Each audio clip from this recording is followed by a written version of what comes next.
En este cuento, en esta historia del pastorcito mentiroso, hay algunos animalitos implicados. ¿Cuáles son?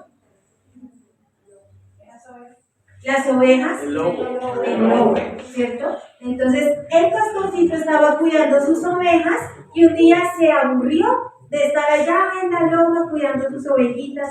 Entonces se le ocurrió una grandiosa idea y empezó a gritar desde lo alto de la loma, allá en el valle, empezó a gritar: ¡El lobo, el lobo! ¡El lobo ataca a mis ovejas! ¿Y qué creen que hicieron los habitantes de la vereda del valle? ¿Qué hicieron? Salieron corriendo con palos, con lo que encontraron en la mano para poder derribar al lobo y ayudar al pastor. Y cuando llegaron allá arriba, pues ¿qué pasó? Que no había tal lobo. El pastorcito, ¿qué hizo? Empezó a reírse y a burlarse de la cara de susto que traían los pobladores. Entonces los pobladores se enojaron y se devolvieron. A eso del mediodía volvió y se aburrió el pastorcito y otra vez empezó: ¡El lobo, auxilio, el lobo ataca a mis ovejas!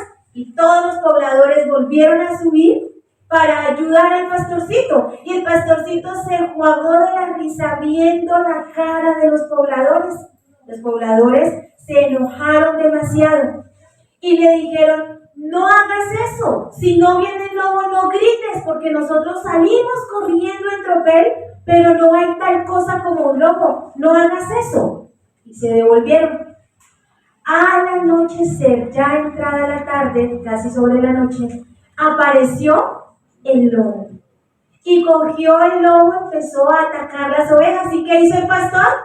¡El lobo ataca a mis ovejas! ¡Auxilio, el lobo ataca a mis ovejas! ¿Y quién vino a ayudarle? Nadie. ¿Por qué? Porque era un mentiroso. Porque era un mentiroso, ¿cierto? Ya no le creyeron porque anteriormente había estado burlándose de los pobladores. Y cuando ocurrió en verdad la necesidad, ya ninguno vino a ayudar. ¿Cuántos pastorcitos mentirosos conocemos en la vida? Como empezando por nosotros, ¿cierto? ¿Cuántos pastorcitos mentirosos conocemos? Muchos. ¿Cuál es la tarea del pastor con el rebaño? ¿Cuál es la tarea del pastor con su rebaño? Cuidarlas, guiarlas, llevarlas a buenos pastos, protegerlas del lobo. ¿Para qué es el bastón?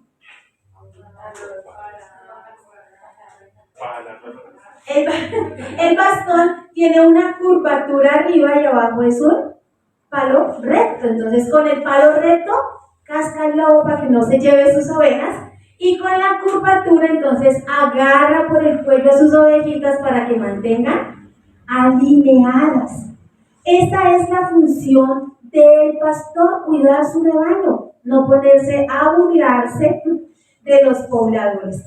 Y esta historia del pastor me recuerda la palabra del Señor en dos textos específicamente, que podemos ver al Señor como un pastor. ¿Alguien recuerda? Salmos capítulo 23, verso 1.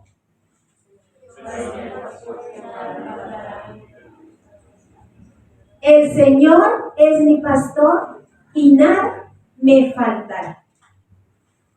Salmo capítulo 100, versículo 3.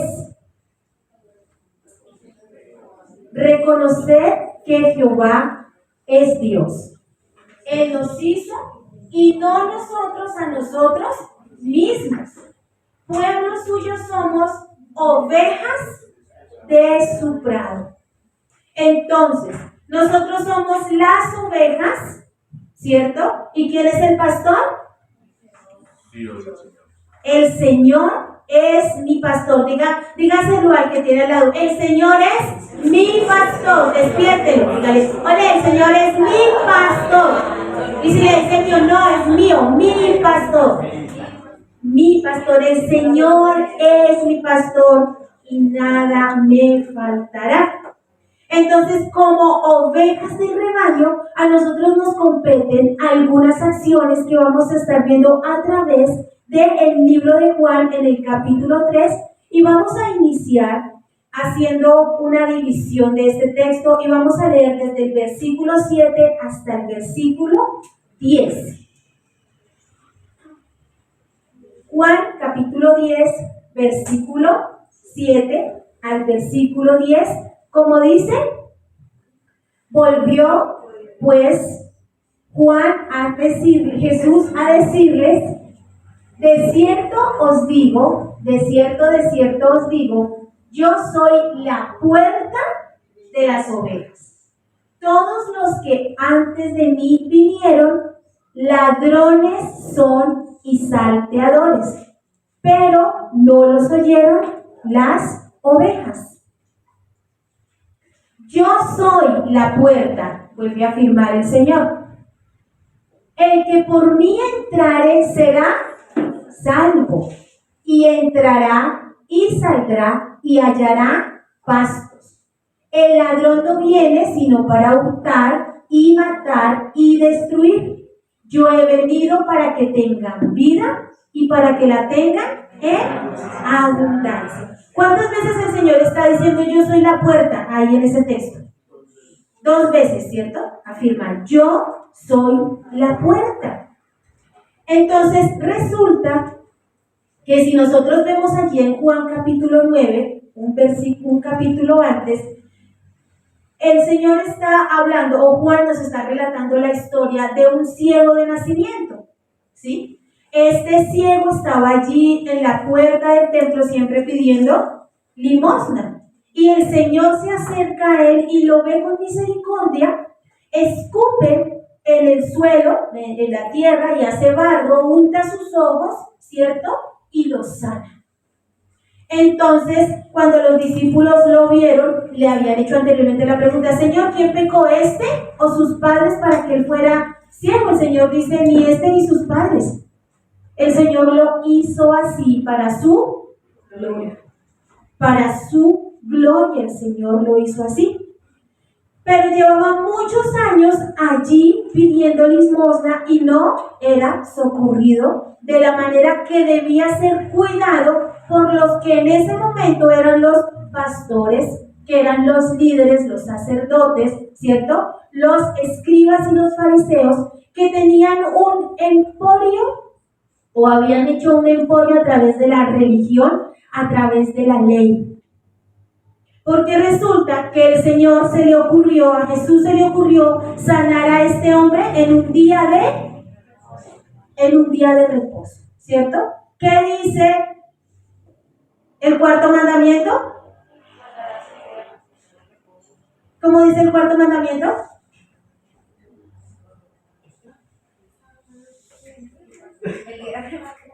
¿Cómo dice el cuarto mandamiento? Guardarás el día de descanso, día para el Señor y para estar con la familia. El descanso es un mandato. Cuando nosotros no descansamos, trabajamos de domingo a domingo y nunca descansamos, estamos pecando. Estamos pecando. El Señor nos llamó a descansar. Él hizo la tierra, ¿cierto? En 6 días y al 7º día, ¿qué hizo? Descanso. Necesitamos el descanso. Pero a estos fariseos se les ocurre decir, ¿cómo se le ocurre a ese sanar en un día de descanso? En un día de descanso no se puede mover una aguja. Se le puede estar ahogando su oveja. Déjela que se ahogue porque es el día de descanso. Se puede estar muriendo su mamacita, déjela que se muera porque es el día de descanso. Entonces habían cogido la ley, la habían tergiversado, ¿cierto? Y estaban acusando a Jesús de ser un endemoniado porque había faltado a la ley. Estos que el Señor está hablando, de estos pastores que vinieron antes de él, son falsos porque no tienen amor. No están sirviendo como deberían estarlo haciendo, como un buen pastor, ¿cierto? Lo único que le interesaba a estos personajes era lucrarse. Habían hecho del templo un negocio, ¿cierto?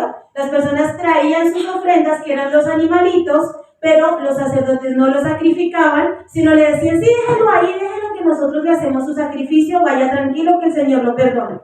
Y cuando este se iba, pues sacaban los animalitos de vuelta a vender para que los otros pecadores compraran esos animalitos, ¿cierto? Para sacrificio a su pecado, pero volvían y los guardaban y así sucesivamente se estaban lucrando. Eran ladrones, eran salteadores y el Señor está allí reclamándoles por su mal trabajo como pastores. Manipulan la ley bajo su beneficio personal. Y el Señor le está diciendo, yo soy la puerta por donde debe ingresar. Y eso hace parte de la primera acción que nosotros debemos tener como ovejas del Señor. Necesitamos ingresar por la puerta correcta, ¿cierto? Por la puerta. Las ovejas deben ingresar por la puerta para ser parte del rebaño, del redil del Señor. ¿Quiénes somos las ovejas? ¿Quién es el pastor? El Señor. Pero para ingresar por esta puerta que es única, esta puerta que es exclusiva, necesitamos una condición específica. Quiero que vayamos a Juan capítulo 9, versículos 35 al 38, para que podamos ver lo que dice el Señor.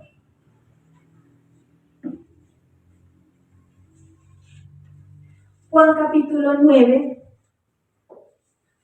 versículos 35 al 38. Como este hombre había sido sanado, los fariseos no querían que declararan que Jesús era el Señor, entonces habían decidido expulsar de la sinagoga a todo el que dijera que Jesús era el Señor. Y estos sacerdotes empiezan a interrogar al ciego. Bueno, ¿quién lo sanó? Yo no sé, un profeta me sanó. Si no saben ustedes, los que están ahí, ¿quién debe sanar, cierto? ¿Yo qué voy a saber? Yo solo sé que me sanó. Entonces le dijeron, luego usted cree, le dice el ciego, luego ustedes me preguntan por qué se van a hacer discípulos de él, y con eso los ofendió. Y lo expulsaron. Entonces ahí, en el 9 del 35 al 38, dice, oyó Jesús que le habían expulsado, y hallándole, le dijo, ¿crees tú en el Hijo de Dios? Respondió él y dijo, ¿quién es, Señor, para que crea en ti, para que crea en él? Le dijo Jesús, pues le has visto, y el que habla contigo, él es. Y él dijo, creo, Señor, y le adoró. Dijo Jesús, para juicio he venido a este mundo, para que los que ven no vean, y para los que ven sean cegados. ¿Qué condición o qué hizo este ciego para entrar a ser parte del rebaño? Creer. ¿Cuál es la acción ahí? Creer. ¿Tú crees? ¿Quién es el que te habla? Yo creo. Porque el que le hablaba fue el que lo sanó. Yo creo. Entonces, para poder ingresar por esa puerta única y exclusiva, necesitamos creer. Y creer en el Señor no de cualquier manera. Ese creer tiene unas implicaciones específicas. Tiene unas implicaciones que vamos a ir desarrollando. Pero miren lo que dice el Señor. ¿Cuál es la puerta? ¿Cómo dice el Señor en Mateo capítulo 7, versículos del 13 al 14? Nos explica cómo es esa puerta. Entrar por la puerta estrecha, porque ancha es la puerta y espacioso el camino que lleva a la perdición, y muchos son los que entran por ella, porque es Porque estrecha es la puerta y angosto el camino que lleva a la vida, y pocos son los que la hallan. ¿Cómo es esta puerta? Estrecha. Así que los que somos gorditos no vamos a poder entrar. ¿De lado? No. No vamos a poder entrar con nuestras mentiras, como el pastorcito mentiroso, ¿cierto? No vamos a poder entrar con nuestro pecado, no vamos a poder entrar con nuestro orgullo, no vamos a poder entrar con nuestra idolatría, ¿cierto? Porque la puerta es muy estrecha. La puerta o el camino que lleva a la perdición, ¿cómo es? Ancho. Y por ahí cabes con todo tu trastero. Pero por esta puerta que es estrecha, que es angosta, solo caben las ovejas que han creído en el Señor y que por ende han dejado su vida antigua atrás y ahora caminan con el Señor, que los hace de tal manera y de tal tamaño que puedan ingresar por esa puerta. Esto es creer en el Señor. El ciego dejó de ser ciego, dejó de mendigar, dejó su vida antigua y ahora camina con el Señor. No le importó si lo expulsaron de la sinagoga porque llevaba años ahí, no le habían ayudado con nada, pero de repente aparece la puerta y hace un milagro. Imagínese ciego desde su nacimiento y poder ver. Nunca antes, dice él ahí en el capítulo 9, nunca antes se había visto que un profeta sanara a algún ciego de nacimiento, nunca. Díganme ustedes, los que están ahí liderando, ¿quiénes? Ustedes son los que deben saber, yo no sé, yo solo sé que era ciego y ahora, ¿qué? Y pudo entrar, ingresar por esa puerta angosta. Hay muchas puertas falsas. Hay muchas puertas falsas. Ustedes han escuchado ese dicho que todas las religiones conducen a Dios. ¿Y es cierto? ¿Es cierto que todas las religiones conducen a Dios? No. Porque este Dios es único. Él es único, Él es exclusivo. No hay nadie como este Dios. Brian, cuando tú estás en tu trabajo y tú haces una parada, ¿cierto? ¿Qué puerta abres del bus para que la gente suba? La de adelante, ¿cierto? Y luego, ¿qué puerta abres para que la gente se baje? La de atrás. Si tú paras en un lugar como este y abres la puerta de atrás para que la gente suba, ¿qué pasa? Se cola todo el mundo. Y entonces, nadie paga. Y entonces con nuestros impuestos tenemos que reponer lo que nadie paga. Necesitamos entrar por la puerta de adelante, ¿cierto? Por donde está la registradora, uno pasa, uno paga, ¿cierto? Y hay muchos que quieren entrar por la puerta de atrás y cuando tú la cierras, ¿qué te dicen? Porque no lo dejaste entrar por donde él quería. Hay una sola puerta por donde debemos ingresar.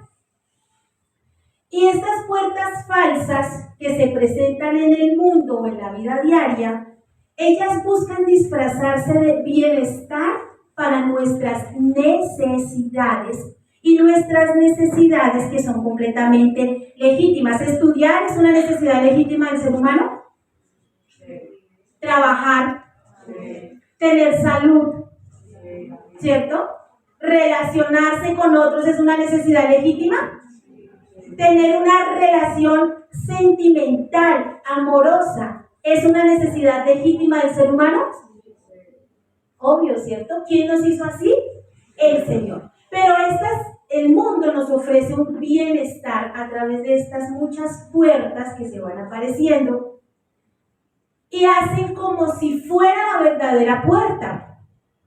Por ejemplo, yo sufro de depresión y vengo de cuando en cuando a la iglesia, ¿cierto? Buscando que el Señor me sane, pero no soy constante, vengo de cuando en cuando, una vez al mes, leo la Biblia por allá una vez al mes, Pero resulta que el médico me dice, no, pero es que para que usted le baje la depresión necesita hacer ejercicio, porque cuando usted hace ejercicio su organismo produce una hormona que se llama ¿loratadina? Serotonina, eso, ¿cierto? Entonces se sube y ¿cómo mantengo? Feliz, ¿cierto? Estoy contento, todo el ánimo arriba. ¿Te molesta usted? ¿Algo te dice? Entonces mantengo arriba, entonces descubro que el ejercicio como que, oiga, yo me siento bien haciendo ejercicio, entonces empiezo a hacer ejercicio 2-3 veces a la semana, ¿cierto? Pero resulta que como tengo que trabajar, casi no me queda tiempo, pero el tiempo es el sábado, el tiempo es el domingo, entonces empiezo a hacer ejercicio los domingos, y el domingo que iba a la iglesia, pues ya no voy porque ahora necesito hacer ejercicio, porque necesito salud, porque necesito estar bien, ¿cierto? Necesito estar con fármaco, necesito estar bien, necesito estar súper bien. Y sí, el ejercicio hace eso en las personas de manera química y de manera natural. Entonces va al gimnasio, entrena, alza pesas, corre, sube, baja, ¿cierto? A los 40, a los 50, a los 60 ya no corre igual, ¿cierto? 65 ya no alzo la misma cantidad de peso, ¿sí? Ya el sueño en la mañana me gana porque en la noche a los 70 ya no pude dormir toda la noche. ¿Qué creen que va a suceder con esa depresión? Va a volver porque la serotonina ya no está siendo trabajada, ya no está haciendo efecto. Entonces, esta era una puerta verdadera, pero una puerta falsa. Era una puerta falsa. Igualmente con el estudio, igualmente con el trabajo. Estamos aquí, Señor, dame un trabajo, tengo deudas, tengo que pagar, dame un trabajo. Y ¡pum! Se abre la puerta de un trabajo de domingo a domingo, desde las 9 de la mañana hasta las 9 de la noche. Y usted que dice, eso es. Y abre la puerta e ingresa. Entonces usted ya no tiene tiempo para venir a la iglesia, ya no tiene tiempo para su familia, ya no tiene tiempo para descansar, ya no tiene tiempo absolutamente para nada, porque esa puerta que se abrió lo absorbió completamente. Se apoderó de su vida, literal se apoderó de su vida. Usted vive más en el trabajo que en su casa. Usted llega a su casa a dormir, se baña, el otro día se levanta y se va. La economía se resolvió porque haya con qué. Pero ¿cómo creen que se pone la relación familiar? ¿Cómo creen que se pone la salud? Las emociones. Entonces, ¿era una puerta verdadera? No. Era una puerta falsa. Hay muchas puertas que se abren para desviarnos del camino de la puerta verdadera para mantener en el rebaño. Pastor, entonces ya no hagamos ejercicio, ya no vayamos a trabajar, entonces ahora traigamos la camita para la iglesia y vivamos aquí en la iglesia. No. ¿Cierto? Como una amiga, ya viene para acá, ya le tengo a la puerta la bolsita con la ropa en la puerta. Le llevo la camita para la iglesia. No, no es lo que el Señor está diciendo. El Señor está diciendo que necesitamos darle el espacio al Señor, que va a gobernar nuestra vida y nos va a ayudar a llevar una nueva vida, una verdadera vida en Él. El pastor quiere llevarnos a buenos pastos, quiere llevarnos a buenos lugares.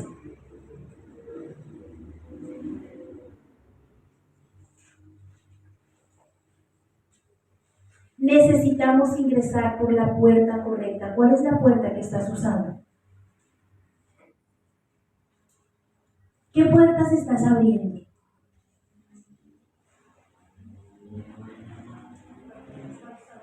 ¿Qué puerta estás abriendo? ¿A dónde te conduce esta puerta que estás abriendo? ¿Y cuál es ese camino? Analízalo. ¿Qué puertas estás abriendo? ¿A dónde te están conduciendo esas puertas que estás abriendo? Necesitamos ingresar por la puerta correcta, Y esa puerta correcta nos conduce a nuestro segundo punto. Y ese segundo punto lo vamos a ver ahí mismo en Juan capítulo 10, pero vamos a estar viendo del versículo 11 al 16. Juan capítulo 10, versículo 11 al 16, inicia haciendo una afirmación. El Señor dice: yo soy el buen pastor. El buen pastor su vida da por las ovejas. Mas el asalariado y que no es el pastor, de quien no son propias las ovejas, ve venir al lobo y deja las ovejas y huye. Y el lobo arrebata las ovejas y las dispersa. Así que el asalariado huye, porque es asalariado. No le importan las ovejas. Yo soy el buen pastor, yo conozco mis ovejas y mis ovejas me conocen. Así como el Padre me conoce y yo conozco al Padre y pongo mi vida por las ovejas, también tengo otras ovejas que no son de este redil. Aquellas también debo traer y oirán mi voz y habrá un rebaño y un pastor. Y ese es el título que me lo salté de nuestra predicación de hoy. Un solo rebaño, un solo pastor. Un solo rebaño, un solo pastor. El Señor inicia aquí afirmando: yo soy el buen pastor. Y luego dice: hay otros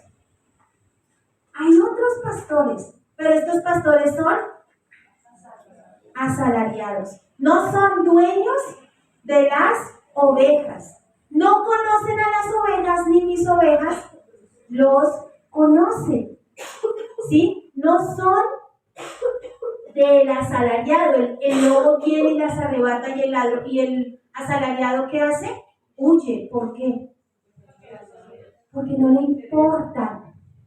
Porque no son de él. Usted que tiene la fortuna de ser mamacita, papacito, cuando sus hijos se portan mal y usted lo reconoce, ¿usted qué hace con ellos? Ay, tan lindos como se portan mal. Preciosos. ¿Qué hace? Uy, ¿qué pasa? Pórtese bien, oiga, ¿cierto? Porque son suyos. Ahora usted tiene al lado sentado uno que no es su hijo. Y está ahí jugando con el celular, está mirando para otro lado, está allá. ¿Usted qué dice? ¡Uy! A usted hace mala cara y hace, ¿cierto? O usted lo ignora, o usted se entretiene con lo que está haciendo. ¿Por qué? Que no es mío, ¿cierto? Uno castiga, regaña a los que son de uno. O usted, papacito, mamacita, si alguien viene a regañar a su hijo, ¿usted qué le dice? Un momentico, ustedes, porque es que él tiene mamá, tiene papá, ¿sí? Dígame, yo lo corrijo, pero usted no venga aquí a... La que sufrió el dolor fui yo. ¿Cierto? Eso está diciendo el Señor: yo soy el buen pastor. Lo afirma 2 veces. Pero también nos dice: hay falsos pastores, los que no son dueños, no les importa. Fallan por defecto. ¿Todas las personas fallamos? ¿Sí? ¿Usted tiene buenas intenciones con sus hijos? ¿Y como padre ha fallado? Sí. ¿Cierto? ¿Usted tiene buenas intenciones con su esposa, con su esposo? ¿Con su novia? ¿Con su novio tiene buenas intenciones? ¿Y usted le ha fallado? ¿Cierto? Hay personas con buenas intenciones, pero no somos infalibles. De buenas intenciones está labrado el camino al infierno, dice por ahí, ¿no? Pueden tener buenas intenciones, pero el problema es que somos seres humanos. Usted ha visto esas personas que tienen un problema y se van al bar a ahogar las penas en el alcohol, ¿cierto? Para poderse librar. ¿Y quién lo está atendiendo ahí en la barra? ¿Cómo se llama el que está sirviendo el trago? El barman, ¿cierto? Está ahí sirviendo. Y entonces, como se hace amigo, empieza a contarle sus penas. Bueno, en este caso, a don Chucho, al señor de la tienda que nos destapa la cola, estamos ahí contándole el problema y la dificultad. Y don Chucho está, va y despacha y vuelve. Se le acabó y ¿qué hace? Le destapa la otra y se la pone. ¿Usted cree que al barman o a don Chucho le importa su problema? No. Le importa su consumo, lo que usted le está dejando. ¿Usted cree que está descargando sus problemas en él y adicional está ahogando las penas en el alcohol? Pero dicen por ahí que las penas son más hábiles y saben nadar. No se dejan ahogar, ¿cierto? Y al barman tampoco le importa. No le importa su problema. ¿Este es un buen pastor? No. ¿Problema de él? ¿Cierto? Hasta hace de su problema un chisme en el barrio. Don Chucho, oiga, ¿sí conocen al Pacho? Ese Pacho se metió en la hinchera anoche y, imagínese que me cortó. ¿Cierto? ¿Le importa? No le importa. Le importa un pito. ¿Al político le importa nuestra vida? No. Cuando tenemos el lote sin tejas, ¿le importa nuestra vida? Sí le importa cuando vienen las elecciones, ¿cierto? Y dice, yo le doy la tejita y usted me regala su botico. Y cuando yo esté allá, pues ya no voy a dar tejitas, yo ya le voy a dar para que usted eche la plancha y pueda echar el siguiente piso y usted esté bien y tenga con qué rentar y tenga comida para sus hijitos. Y usted dice, voy a dar mi botico por él. Y usted va a dar su botico. Cuando está en la curul ya, cuando ya está ahí en su lugar, ¿cree que ese político se acuerda de su merced? No. Usted va y le reclama y le dice, ¿qué hubo lo de la plancha? Y usted, ¿quién es? ¿Por qué lo dejan entrar? Sáquenme esta chusma de aquí. ¿Cierto? Voto por usted porque usted va a cuidar mis bienes. Pero resulta que el político, para ir a visitar a su mamita y a su papito, pues usa el helicóptero de la nación. Y malas. Yo la puedo usar más de tiempo. ¿Le importa su economía?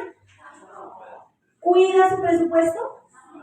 El político se supone que está allí para ser un servidor público. ¿Y sirve realmente? ¿Cuida? ¿Es un servidor? Para él mismo. Es lo que el Señor Jesús le está diciendo a esos fariseos. Ustedes solamente les importan ustedes, no les importan las ovejas porque no son suyas. Pero yo soy el buen pastor. Yo doy mi vida por las ovejas. Yo doy mi vida por las ovejas. Y yo conozco mis ovejas. Hay muchos cantantes hoy en día, compositores, y aquí a los anclados recuerda que les he hablado de algunas que se llama Toquilla. Y es una compositora de música, pornografía auditiva, porque eso no tiene otro nombre. Todo lo que se le ocurra, bueno, en este lugar no me ocurre nada de eso, que implica la pornografía auditiva, está implícito en las canciones de Toquilla. Y la entrevistaron y le dijeron, ¿usted no piensa en los adolescentes y en los niños que están escuchando esa música?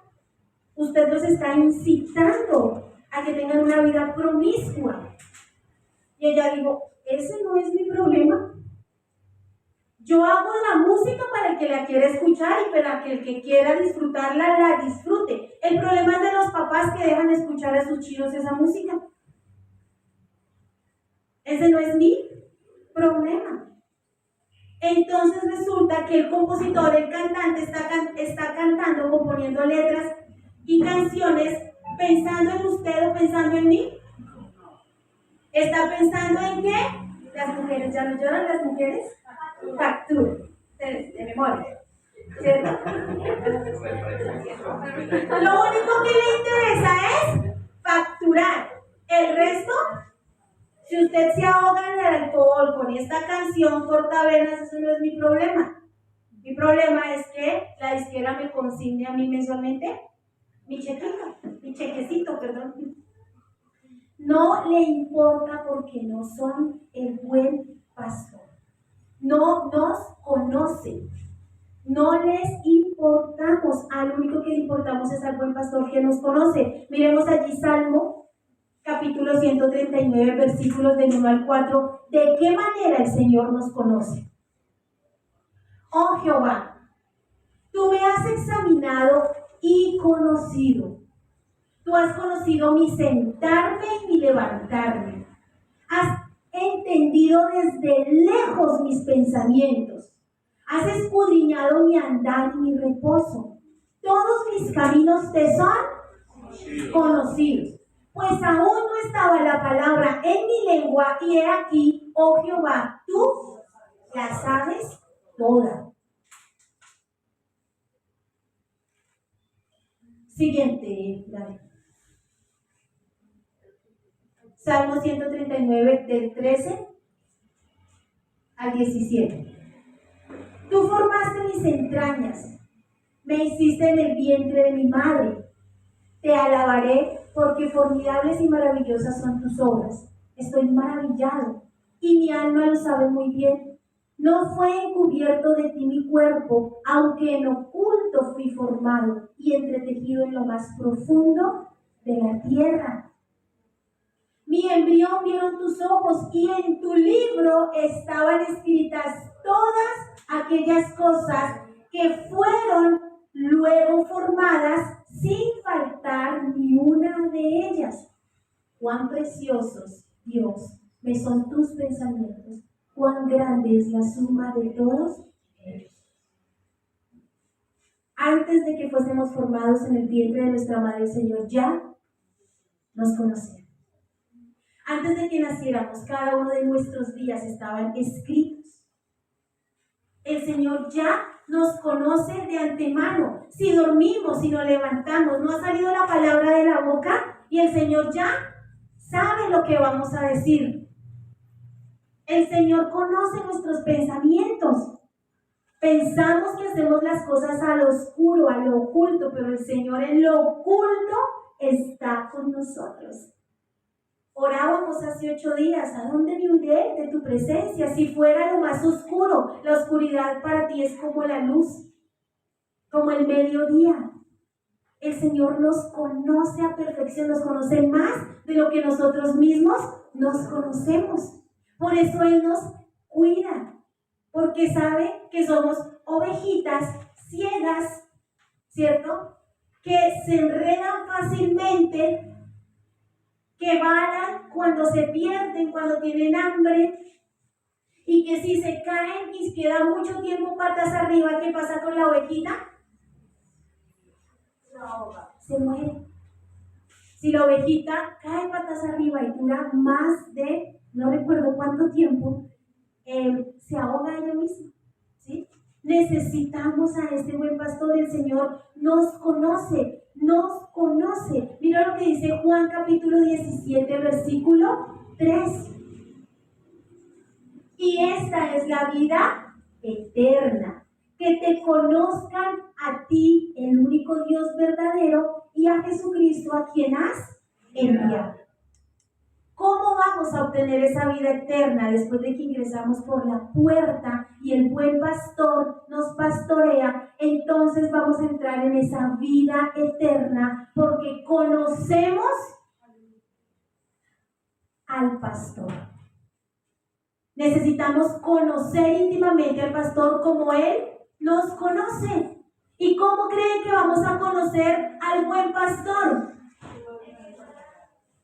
A través de las Escrituras. Mis amados, no hay, grábeselo en la cabeza, en el corazón, no hay otra forma de conocer a Dios que no sea a través de la palabra, de la que usted y yo debemos leer, alimentarnos. No hay otra manera de conocer el carácter de Dios. nosotros solemos hacernos imágenes de quién es Dios de acuerdo a nuestro carácter. Si somos relajados, Dios es relajado. Papito Dios me ama, soy la línea de sus ojos, Él vela por mí, el Señor es mi pastor y nada me faltará. Y si somos enojones, el Señor tiene su ley y el Señor respeta la ley y nosotros debemos respetar la ley. ¿Sí? Y el Señor manda fuego, Señor, y consuma estos hijos del caos. Porque tenemos esa cualidad o esa tendencia de hacernos una imagen del Señor de acuerdo a nuestro carácter. Pero siempre, como están distantes la tierra del cielo o el cielo de la tierra, son distantes los pensamientos del Señor. Es lo que dice el Señor allí en Salmo. ¿Acaso ustedes creen que yo soy como ustedes? ¿Ustedes creen que yo pienso como ustedes? No. No, ¿cómo vamos a conocer al Señor verdaderamente si no leemos la Biblia? ¿Cuándo fue la última vez que por voluntad propia abriste la escritura en tu casa y la leíste? ¿Cuántos aquí llevan la lectura de la Biblia en un año? Adicional del devocional. ¡Ush! El devocional y ahora también tengo que leer la Biblia. No, yo tengo a qué horas trabajo, a qué horas duermo, a qué horas hago de comer, a qué horas los niños.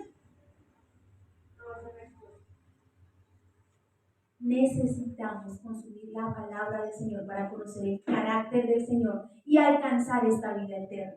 Así como el Señor nos conoce, nosotros necesitamos conocer al Señor. Miren lo que dice Juan 10, 24 al 31. Y le rodearon los judíos y le dijeron: ¿hasta cuándo nos turbarás el alma? Si tú eres el Cristo, dínoslo abiertamente. Jesús le respondió: yo ya se los dije, lo que pasa es que ustedes no creen. Estos fariseos estaban, después de que Jesús sanó al ciego, ¿cierto? Y siguió enojado y peleando con ellos, y después de aquí que terminamos del capítulo 10, del capítulo 18, allá en el 24 le dice: bueno, deje de burlarse de nosotros, ustedes o no es, háblelo, dígalo. ¿Y qué dijo el Señor? Yo ya se los dije, lo que pasa es que ustedes no creen, eso ya no es mi problema, ustedes no están creyendo, yo se los he dicho y no creen. Las obras que yo hago en nombre de mi Padre, y ellas dan testimonio de mí. Dijo el ciego: nunca antes había habido una sanidad de un ciego de nacimiento, nunca antes. ¿Quién es? Pues díganme ustedes quién es. Si ustedes están ahí, conocen la ley, díganme quién es. Necesitamos conocer para creer y ver lo que el Señor está haciendo en nuestra vida. Necesitamos afinar nuestro oído para escuchar la voz del Señor, entender su palabra y ver que lo único que Él anhela es cuidar de nosotros, porque su cuidado sí es permanente, es para siempre. Desde el nacimiento hasta la eternidad, para siempre es ese cuidado del Señor. No mientras que le das el voto al político, no mientras que haces la dieta, no mientras que haces ejercicio, no mientras que tienes un cuerpo con que mantener contenta a tu pareja. Es eterna este cuidado del Señor. El Señor no solamente es bueno, sino que nuestro Señor es el único pastor. El pastor conoce los que son suyos y busca lo que es suyo. Es lo que está diciendo allí el Señor en el versículo 16 del capítulo 10. También tengo otras ovejas que no son de este redil. Aquellas también debo traer y oirán mi voz, y habrá un rebaño y un solo pastor. Cuando el Señor estaba hablando esto, cuando Juan escribió esto, el Señor hablaba de nosotros, hablaba de ti y de mí, conociéndonos. También tengo un rebaño, aquellos que no tuvimos el privilegio de nacer en Israel, que no somos judíos de nacimiento, somos judíos por adopción, somos el rebaño de Dios por adopción. Desde ese entonces el Señor ya te conocía, ya nos conocía. Ya conocía nuestro levantar, nuestro acostar, nuestro pensamiento, nuestro día a día, lo que íbamos a pecar, lo que vamos a pecar y lo que pecaremos. Y aún así decidió ser el buen pastor. Aún así es nuestro pastor, nos conoce desde antes de la creación, antes que todo existiera. Él ya te conocía y te llamó por tu nombre. Dejemos de mirar a otros pastores, dejemos de abrir otras puertas que lo único que hacen es llevarnos al camino ancho que lleva a la perdición. Él vela por nosotros celosamente. Él no duerme el que te guarda, oh Israel, dice el Señor. No debemos depositar nuestra confianza en absolutamente nadie que no sea el buen pastor. Nuestro cónyuge falla. Nuestros hijos nos fallan. Nosotros les fallamos a nuestros hijos. Le fallamos a la sociedad. El buen pastor no falla. Él no falla. Él es el único pastor, el dueño del rebaño. El dueño del rebaño es nuestro Señor. Podemos ver la bondad de este buen pastor en las ovejas que no lo merecen. Tú y yo no merecíamos y no merecemos a este pastor, pero Él sencillamente nos amó. Y eso debe llevarnos a nuestro tercer punto. Confiar en el poder que tiene este pastor. Juan capítulo 10, versículos 17 al 18 dice: por eso me ama el Padre, porque yo pongo mi vida para volverla a tomar. Nadie me la quita, sino que yo de mí mismo la pongo. Tengo el poder para ponerla y tengo el poder para volverla a tomar. Este es el mandato que recibí de mi Padre. ¿En qué radica ese poder de este buen pastor? ¿En qué radica el poder de este buen pastor? Vamos a Apocalipsis capítulo 19. Mentiras. Antes de Apocalipsis, vamos a Juan capítulo 1, versículos 1 del 1 al 4. Este mismo Juan que hoy nos está contando esta historia, cuando él inicia a escribir su libro, él inicia hablando de este pastor. ¿Y qué nos dice de este pastor? Dice, en el principio era él, el verbo. Y el verbo era con Dios. Y el verbo era Dios. Este era en el principio con Dios. Todas las cosas por Él fueron hechas. Y sin Él nada de lo que ha sido hecho fue hecho. En Él estaba la vida y la vida era la luz de los hombres. ¿Cuál es el poder de este buen pastor?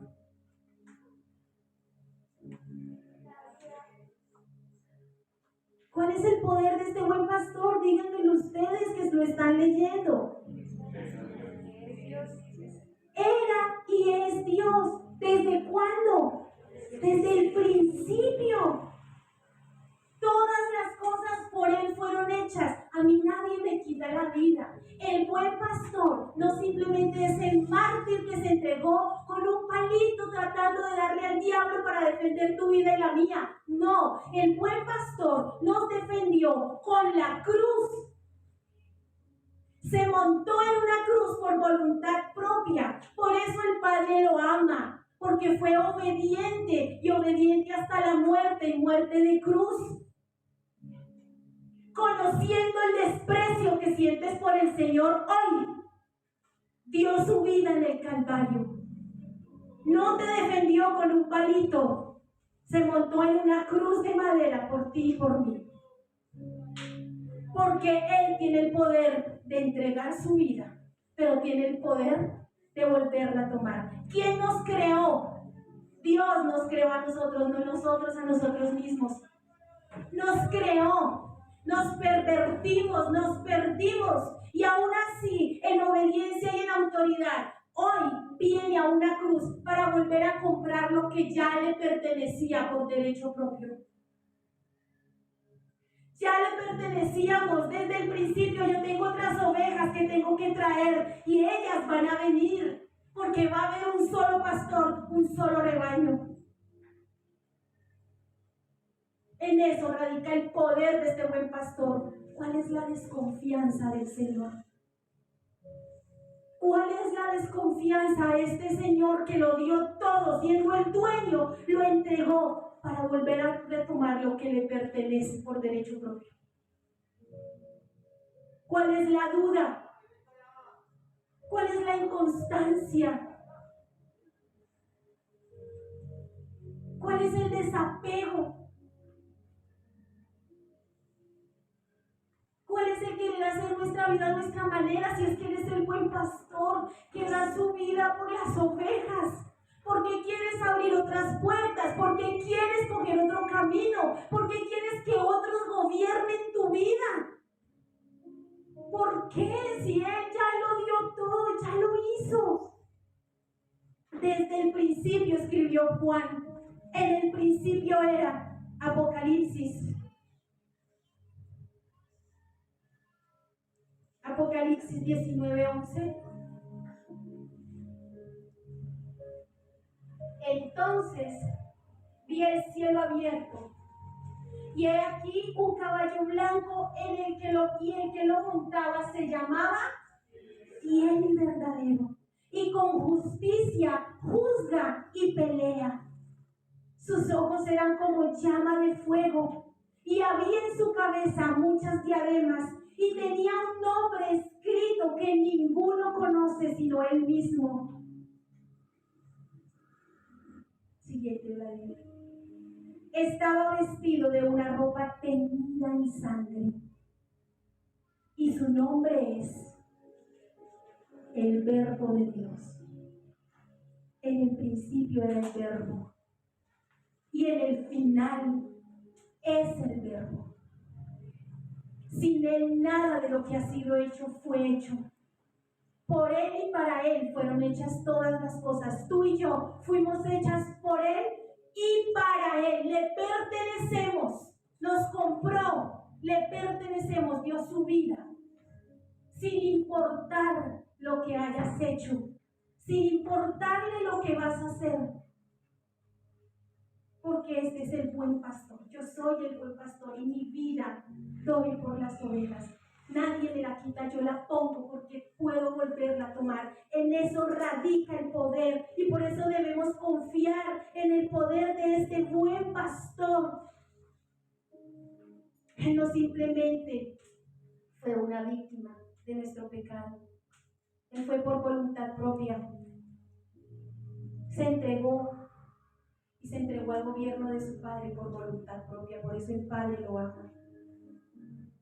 El Señor Jesucristo conoce muy bien el principio de la santidad, el temor al Señor, la obediencia. Es el principio de la santidad. ¿Quieres vivir en santidad? Vive en obediencia. ¿Es mucho pedir obediencia? Eso le decimos a nuestros hijos. Es mucho pedir que tienda su cama, que lave su plato. Es mucho pedir que vivamos en obediencia al Señor. El Señor conoce el principio de la autoridad y es la sujeción. Si tú no te sujetas al Señor, no esperes que tus hijos se sujeten a ti. Si tú no te sujetas al Señor, no esperen que aquellos que el Señor pone por debajo de ti se sujeten a la autoridad que Él te ha dado. Todas las autoridades han sido puestas por el Señor. Y esta autoridad o el Señor no es simplemente bueno porque tiene el poder, porque tiene la autoridad. Él es bueno y Él es el pastor porque Él usa esa autoridad para nuestro beneficio. Para nuestro beneficio utilizó la autoridad de entregar su vida y de tomarla. Nuestro beneficio eterno. aquí en la tierra, pero también en la eternidad. Él no es como los falsos pastores asalariados que huyen, que nos abandonan en medio de la dificultad, en medio del problema. No, Él es el pastor de Israel, el único, porque Jesús lo dio todo para que lo tengamos hoy, todo. Y como la vida nos suele decepcionar, en este pastor infalible debemos confiar. Debemos confiar en este pastor. Que ya no haya más duda, que ya no haya más desconfianza, que ya no tengamos más temores. Abandonémonos en los brazos de este buen pastor. ¿Quién no quiere un esposo en estas condiciones? ¿Quién no quiere un padre en estas condiciones? A mis 16 años, cuando el Señor en su misericordia se apareció en mi vida, se presentó como el padre que nunca tuve, como el padre que me abandonó a mis 5 años. Y que a los 12 años, cuando volvió a aparecer, solo esperaba que yo hubiera prostituido mi vida para que mi mamá quedara en ridículo y dijera que había sido una incapaz. Y ese era el camino que estaba llevando. Esa era la vida que estaba viviendo. Con 16 años, cuando el Señor me rescató 2 años de vivir en el alcoholismo, el aguardiente de día y de noche. Era la puerta. Cambiaba de novio como cambiar de medias, los que se cambian las medias. Como cambiar de ropa interior, porque estaba anhelando a alguien que me cuidara, a alguien que me amara. Pero el Señor apareció a mis 16 años y me dijo: ese no es el valor que tú tienes. Tu valor no es el cuerpo. Tu valor no es el placer que le puedes brindar a los hombres. Tu valor es la sangre que yo derramé por ti. Y yo hoy te tomo como mi hijo y me hago tu padre. Y Él me amó y me atrajo a Él con cuerdas de amor de las cuales nunca jamás te quiero soltar. 27 años, ya casi 28, de caminar con mi Padre y nunca me ha fallado. La muerte ha estado a mi lado, pero Él triunfó en la cruz y venció la muerte. Y hoy tengo 2 hijas que la muerte se quería llevar. Hoy tengo un varón que no me ama por el cuerpo, porque ya no tengo ese cuerpo. Hoy tengo un esposo que me ama, que me cuida. Hoy tengo un padre que me provee casa, carro y beca, sin dinero en el bolsillo, que me sustenta todos los días. Pregúntenme si yo tengo razones para desconfiar de Él. Pregúntenme cuándo me ha abandonado. Nunca, nunca. Pregúntenme cuántas veces ha salido en mi defensa como león rugiente mientras que yo espero en Él. Siempre, siempre. Y el Señor que prueba mis palabras, tenga misericordia de mí. Pero en la vida me atrevería a abandonar. Fuera de Él yo ya no tengo nada. La vida no tiene sentido para mí sin Él. Desde mis 16 años a mis 43 años que tengo hoy, ha caminado a mi lado y ha sido el mejor tesoro que he podido encontrar. Por eso bendito a lo que tenía. Yo le estoy aquí anunciando su palabra, su evangelio, sin temor y sin vergüenza, porque yo sé en quién he confiado. Yo le conozco.